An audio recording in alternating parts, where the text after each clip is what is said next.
Assalamualaikum warahmatullahi wabarakatuh. Perkenalkan, nama saya Faris Bitar dari program studi akhir bisnis angkatan 2020 kelompok 3 Asfinka Riza. Di sini saya akan menjelaskan tentang acara keempat, yaitu Pakan Ternak Unggas. Acara keempat, Pakan Ternak Unggas. Pakan Ternak Unggas.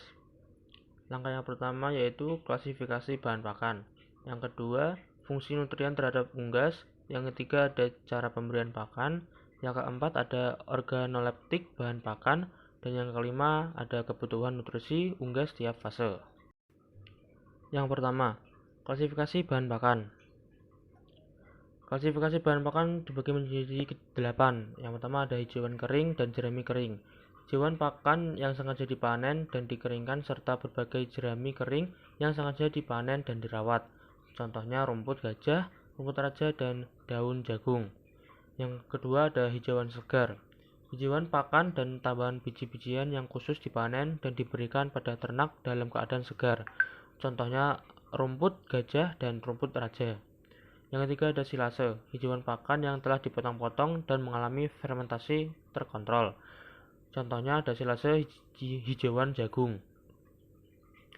Yang keempat ada sumber energi, bahan pakan yang memiliki kandungan energi yang tinggi. Contohnya jagung, dedak, bekatul, dan polar.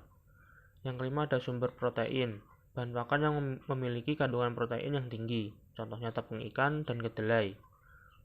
Keenam ada sumber mineral, bahan pakan yang memiliki kandungan mineral yang tinggi. Contohnya garam dapur, tepung tulang, dan tepung batu kapur.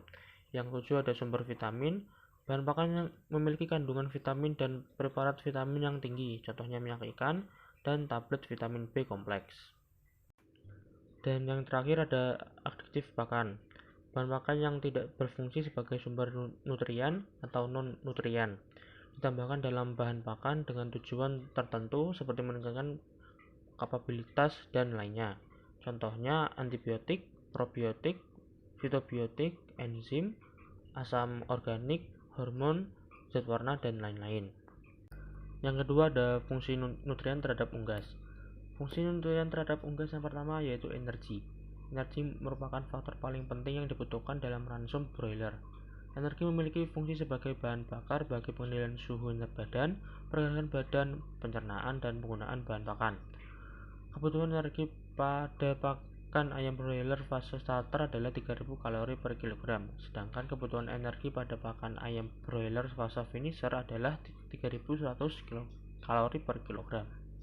Yang kedua ada protein. Protein berperan dalam perbanyakan jaringan-jaringan tubuh yang baru dan menggantikan jaringan-jaringan tubuh yang telah rusak, dan menghasilkan energi dari sumber karbohidrat dan lemak.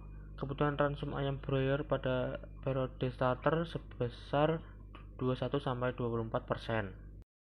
Selanjutnya ketiga yaitu lemak. Lemak merupakan salah satu kandungan nutrisi yang harus ada dalam pakan. Lemak berperan untuk mempertinggi energi ransum dan mempertinggi kapabilitas serta konsumsi ransum.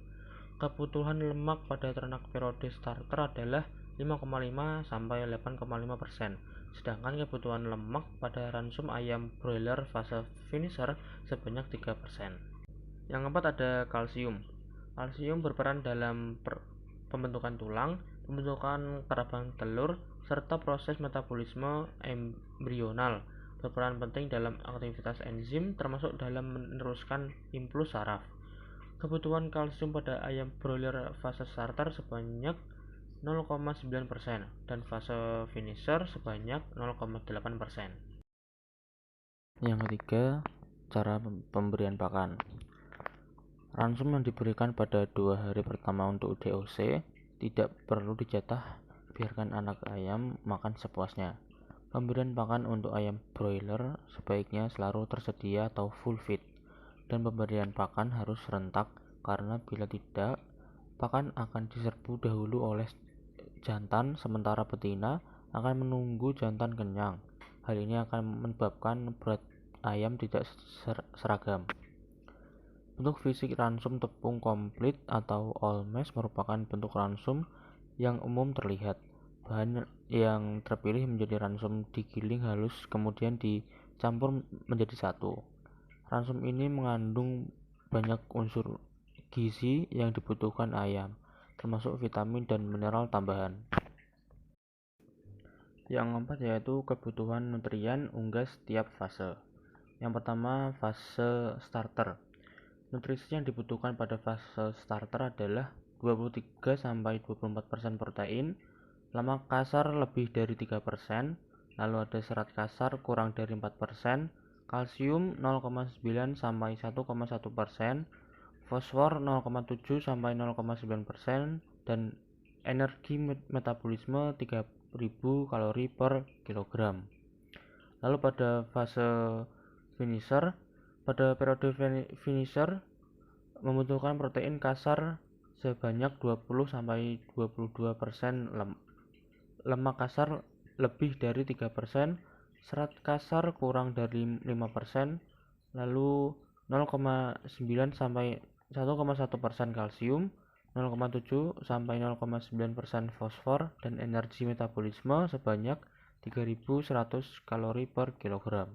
Di sini saya akan menjelaskan tentang organoleptik bahan pakan yang saya bawa. Yang pertama ada dedak berwarna krem, bertekstur sangat lembut dan aromanya seperti serbuk kayu. Yang kedua ada jagung giling bertekstur sangat kasar seperti kerikil dan berwarna orange, lalu aromanya seperti jagung pada umumnya. Yang ketiga ada beras merah, sama seperti namanya, warnanya berwarna merah, bertekstur seperti beras pada umumnya, lalu aromanya seperti beras. Yang keempat ada pur.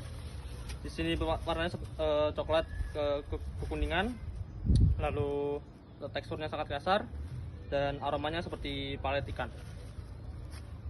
Sekian dari saya, kurang lebihnya saya mohon maaf. Wassalamualaikum warahmatullahi wabarakatuh.